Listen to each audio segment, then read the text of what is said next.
he's felt my energy in there. He knows what's coming for him, and he knows that this is everything to me. I'm not sure if this is everything to him, to be completely honest with you, Damon. And his day is coming. As I said in the post-fight interview, he can try to delay this as long as he wants, but his day is coming.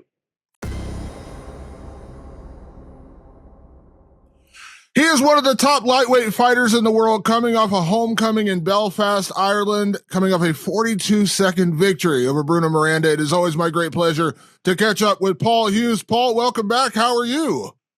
It's good to be back, bro. Life's good. How about yourself? I'm fantastic, man. I appreciate you taking time as always. I know we talked before the fight. This was a dream come true to fight at home in Belfast. Could you have written a better script than the way it actually ended up playing out?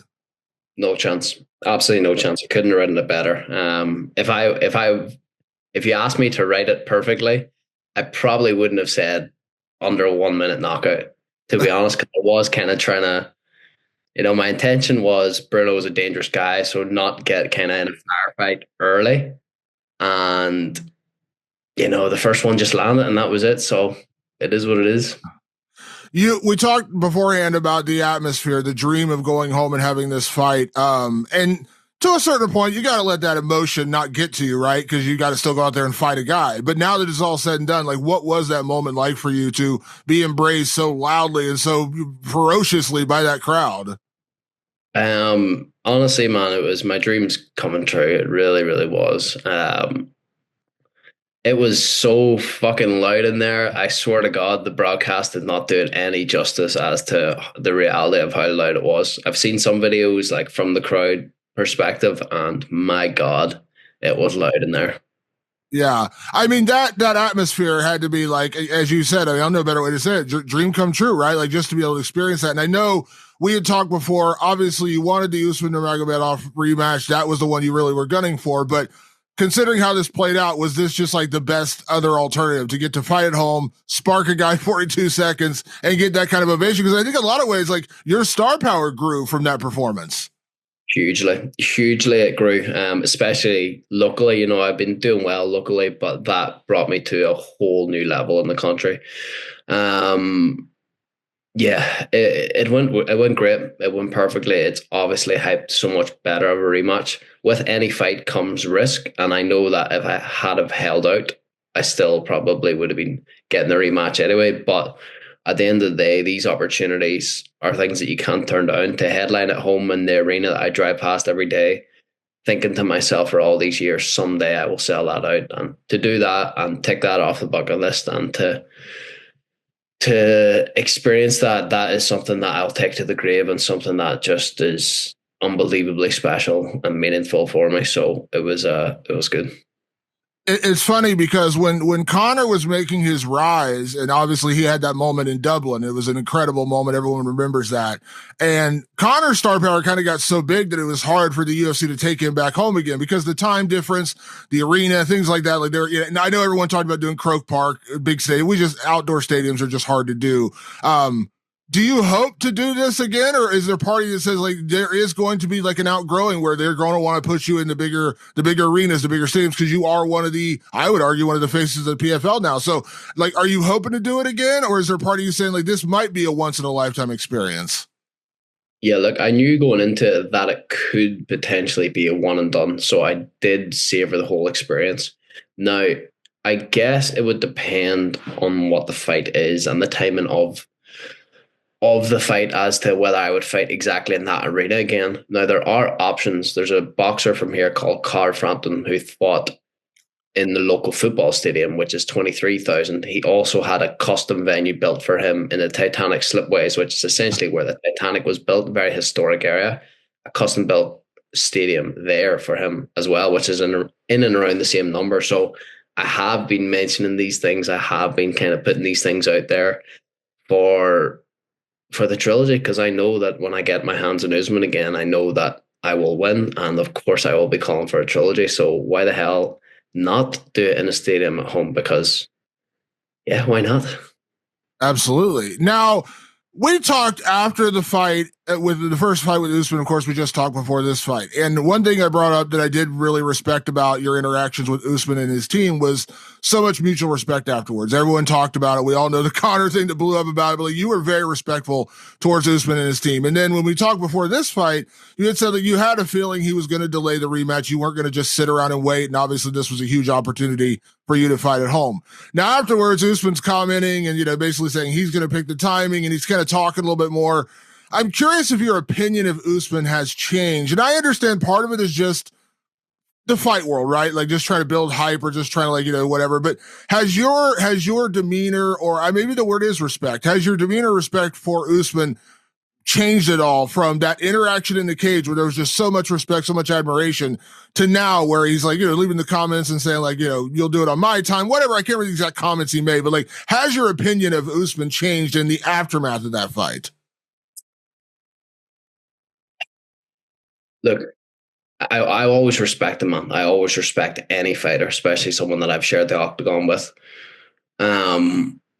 So my opinion hasn't changed on, him as a man, as a person, whatever. But I know for a fact now that this guy is trying to delay this rematch, because I went straight to the fucking source. I texted myself last week and I was just like, what is going on here? Rematch now. And he said, once again, you have to win one more fight, brother. So look, straight from the source right there, he's trying to delay this. The fight obviously has to happen. Everybody wants this fight to happen. PFL want this to happen. Dubai want this to happen. The only person that does not want this to happen very, very clearly right now is Usman Nurmagomedov. So if the fight does not happen, you know why. But I don't believe that is the case. I think it will happen. I think that the PFL and the Dubai government have more leverage than one man. So the fight must happen, and it will happen in September or October this year. So you actually texted Usman, and that was his response. Like after you won, he's telling you now you got to win one more. I was fed up. I'm fed up with all this bullshit. I may as well go straight to the source. And from what he said last week, he said you have to win one more fight, brother. And at the end of the day, he's not the fucking boss. So this fight's happening. Is it kind of crazy? Like, because I remember, and I did talk to Usman after the first fight, and he's obviously, complimented you on the fight and things, and admitted he underestimated you. But obviously at that point, he said, he needs to win one more, not an immediate rematch. Well, you did win that one more in 42 seconds. You knocked out a very good veteran guy in Bruno Miranda, who has a win over a former Bellator champion. So when he says now one more, like your reaction has to be like, just stop moving the goalposts, like, right? Like stop moving the goalposts. Well, I mean, you have it, the answer. He's trying to delay this fight. It's that clear. He probably shouldn't have texted me back, to be honest. He is trying to delay this fight for a very clear reason. And that is that he knows that I'm going to get him next time. He's felt my energy in there. He knows what's coming for him, and he knows that this is everything to me. I'm not sure if this is everything to him, to be completely honest with you, Damon. And his day is coming. As I said in the post-fight interview, he can try to delay this as long as he wants, but his day is coming. We all, there's been, these great rivalries in our sport, and it makes the sport that much bigger when you have these rivalries. But we talk about your opinion of him. Like, has it changed when he says that to you? Like, because the last time we talked about it, they built it up as Ireland versus Dagestan. It was a great storyline. Like, we can't deny because the history between, when it was Conor and Khabib, things like that. But again, in the aftermath, there was just so much respect there. But is it always weird to, like, now because you're going to have to push so hard for this rematch and you had that interaction with Usman, it's almost like this rematch is going to grow even bigger because last time it was just about, hey, I want to beat you, I want to become champion, you're not invincible, so on and so forth. Now, if I won't say maybe personal, but like it feels like there is a little bit more like heat this time because now he's saying like you win one more, then you won one more. Now he's saying win one more again. Like it feels like that's almost going to build the anticipation for this even that much bigger. Look, this fight sells without without any storyline previous to the last one, just because of how good of a spectacle that it was. But this fight has absolutely everything now. It's got a hell of a story. And look, like, yeah, the guy's fucked. He's fucked when I get my hands on him, put it like that. I am in the gym every single day preparing for this. Like, he has absolutely no idea what is coming for him. Absolutely. Now, I know, of course, you mentioned timing. July, obviously, PFL has a massive card coming up in Cape Town. That's going to be a very, very big card, these super cards, so to speak. So timing wise, September, October, I think is what you said. So is that like, I don't know if you've had conversations with the PFL yet or just this is internal, but is that your hope, September, October? Would that be the perfect timeline for this fight to happen? Yeah, look, that's just what I've heard through the grapevine. That's nothing confirmed. I know that they are planning a show towards the end of September / early October in Dubai. Yeah. I mean, that would just, I mean, I think going back there, we know the reception and in a way, and I think you probably acknowledge this. Like one of the reasons why I think the UFC has always had Islam fight in Abu Dhabi, he has a huge fan base over there, right? In a way, you're kind of stepping into his enemy. I mean, he trains in Dubai. Like you're actually kind of stepping into his territory. So I know you said like let's do the trilogy in Belfast. That would be so insane. But in a way, like you're even conceding a little bit of home turf, right? Like you're saying, I'll step back into Dubai, where you obviously had questions about the decision the last time. So you're not even saying like we need to do this in neutral territory, because I think people would say, you know, just like Islam and Abu Dhabi, like fan wise, maybe it does favor him a little bit, right? Yeah, but look, there's zero chance this next one is going to the decision. Literally zero chance. And you said trilogy. You're already saying like I beat him this time, we'll do it again. And as soon as I knock him out, the first thing I'm saying is I want the trilogy. That's how damn confident I am against this man. I know for a fact that I will knock him out, and he must do the trilogy. He's been the defending champion for some time. I've went in his back garden twice.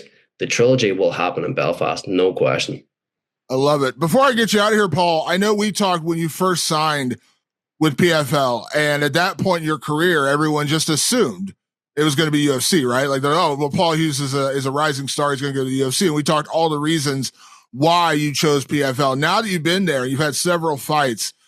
Not that you need to be justified in your decision, but you have become one of the faces of the organization. It feels like your star power has rocketed maybe faster than it would have anywhere else. So I'm just kind of curious now, like looking back on that decision, how happy are you and how justified are you that this is where you ended up? And I know this isn't necessarily the end of your career. You may eventually one day go to the UFC, but do you feel like looking back now, you made the absolute right decision for your career?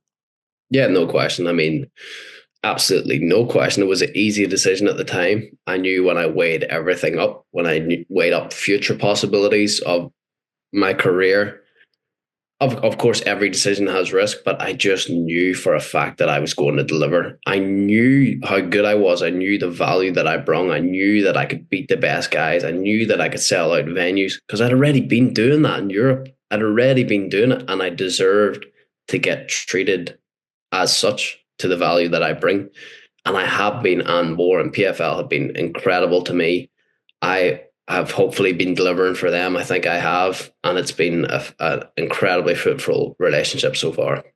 I mean, as we talked about it going into the AJ McKee fight, like so early in your career, everyone's always too much too soon. But you don't know that would have happened in the UFC because generally speaking, you'd probably be in a prelims, they kind of build it up. You could be this deep in your career and still 3 or 4 or 5 fights away from a title shot. You're already now one of the faces of the promotion and already one of the best lightweights in the world. So, I mean, there's got to be, I imagine that's part of the benefit, right? You got these opportunities quicker. You've earned them, obviously, but now you've got this. And I think you've been able to rise up the ranks a lot quicker because they've allowed you to do that. Absolutely. Look, they had faith in me. I had faith in them. It definitely is working. I mean, it was only 11 months ago I made my debut. And look what we've done together. So long may that continue, and hopefully that continues in September in Dubai. That is wild to think it's that short a time ago. I didn't even wrap my head around that. That's crazy to think what this last year has been like for you. Brother, I bet on myself. I bet on myself, and I always will. And that's just it. And the bank account's looking pretty good too. I'm sure that's an added bonus, right?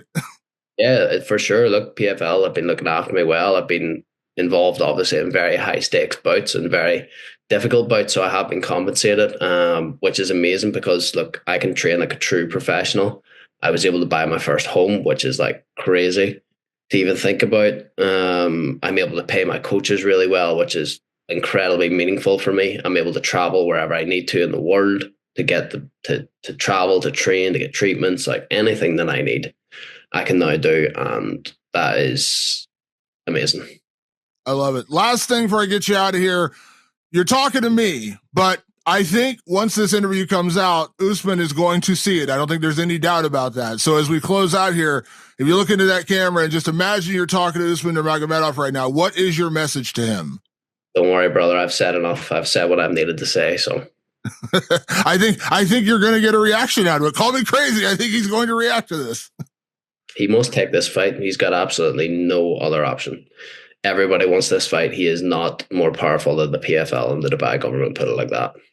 I love it. Well, Paul, I'm glad you had that moment in Belfast. It was so surreal watching it, just seeing that, the reception. So I'm glad you got that. I think we all know the title fight is next, whatever the date is. So can't wait. I'm sure we'll talk again before that fight, but congrats again on that moment in Belfast. Enjoy the summer as much as you can. I know you're going to be quietly preparing for a fight in September, but obviously look forward to talking to you then. And thank you as always for the time. I appreciate it.